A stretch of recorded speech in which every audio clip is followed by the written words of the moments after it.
సంక్షోభం వైపు నెట్టేసి రైతుల ఆత్మహత్యలకు కారణమైంది. 10 సంవత్సరాలల్లా ఏ రోజు కూడా వాళ్ళు ఇచ్చిన మాట నిలబెట్టుకోలేదు. కానీ మా ప్రభుత్వం ఇచ్చిన మాట ప్రకారం మొదటి 8 నెలల లోపుల్నే, ఎందుకంటే మేము 6 నెలలు పరిపాలన చేస్తే మొదటి 100 రోజులే పరిపాలన చేసినాం. తర్వాత దాదాపుగా 2.5 నెలలు పైచలకు ఎన్నికల కోడ్లోనే పోయింది. ఇప్పుడే మేము పరిపాలనకు పూనుకున్నాము.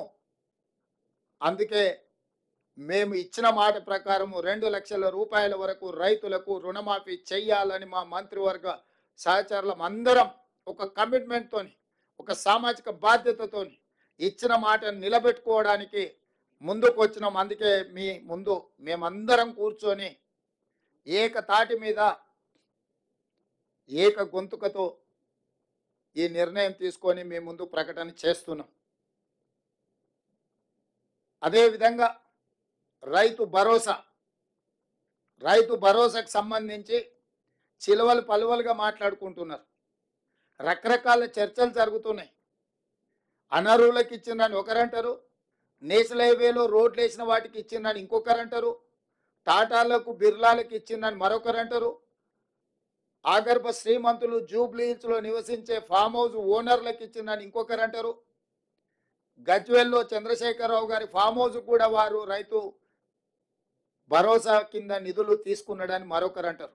ఇట్లా రకరకాల చర్చలు జరుగుతున్నాయి. కాబట్టి మేము 4 గోడల మధ్యలో మా మంత్రివర్గమే కూర్చొని మేమే మాట్లాడుకొని మేమే విధి విధానాలు ఖరారు చేసి ఏదో నిర్ణయాలు తీసుకోవాలన్న ఆలోచన మాకు లేదు.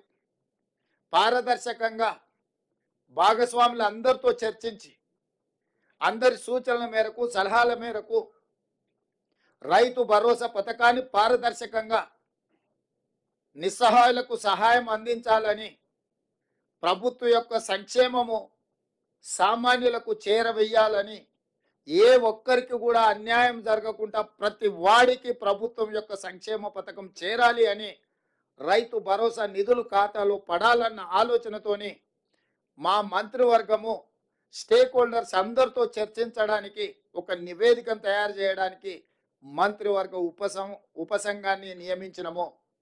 దానికి ఆర్థిక మంత్రిగా, ఉప ముఖ్యమంత్రిగా ఉన్న బట్టి విక్రమార్క గారు నాయకత్వం వహిస్తారు.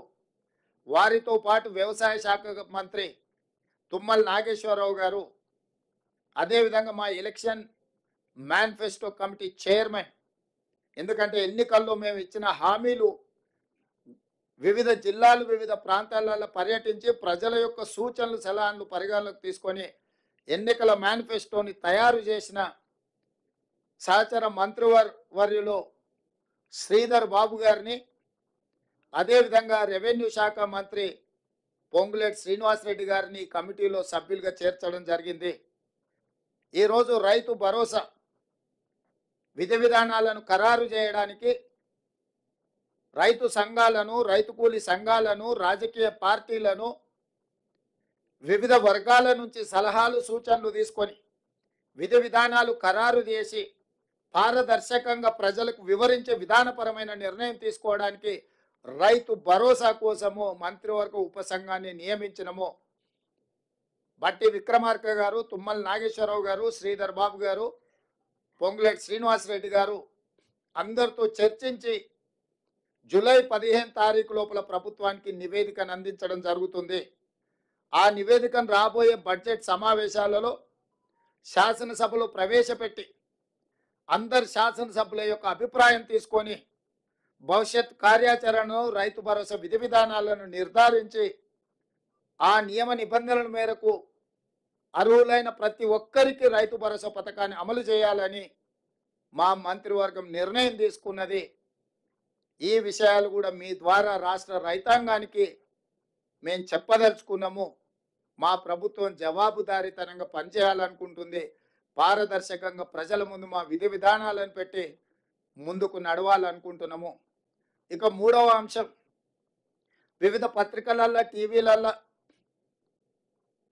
కొన్ని పొలిటికల్ పార్టీ ఓన్డ్ మీడియా కూడా రకరకాల రాద్ధాంతాలు, విషయాలను చిలువలు పలువలు చేసి లేదా ప్రభుత్వం మీద అపోహలు కలిగించడానికి, లేదా ఎక్కడనో సమావేశాలలో ఉన్న మంత్రులనో ఎమ్మెల్యేలనో లేని వార్తల్ని ప్రశ్నల రూపంలో వాళ్ళని అడిగి వాళ్ళతో ఏదో ఒకటి మాట్లాడించి దానికి ప్రచారం కల్పించి ప్రభుత్వం యొక్క ప్రతిష్ట దెబ్బతీయాలని ప్రయత్నం చేస్తున్నారు.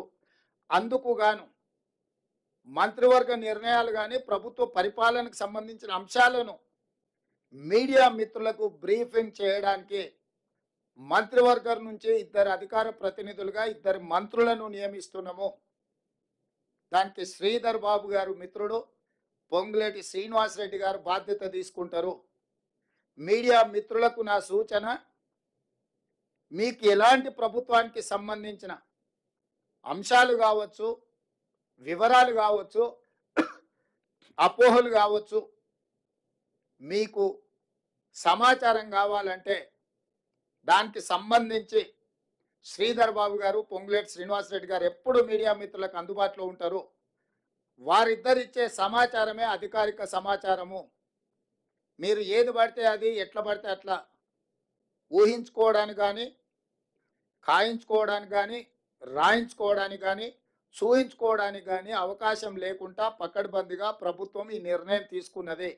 కాబట్టి మీడియా మిత్రులకు ప్రభుత్వానికి సంబంధించిన ఏ సమాచారం కానీ, లేకపోతే ఏ అపోహలను తొలగించుకోవడానికి వారిద్దరు అందుబాటులో ఉంటారు.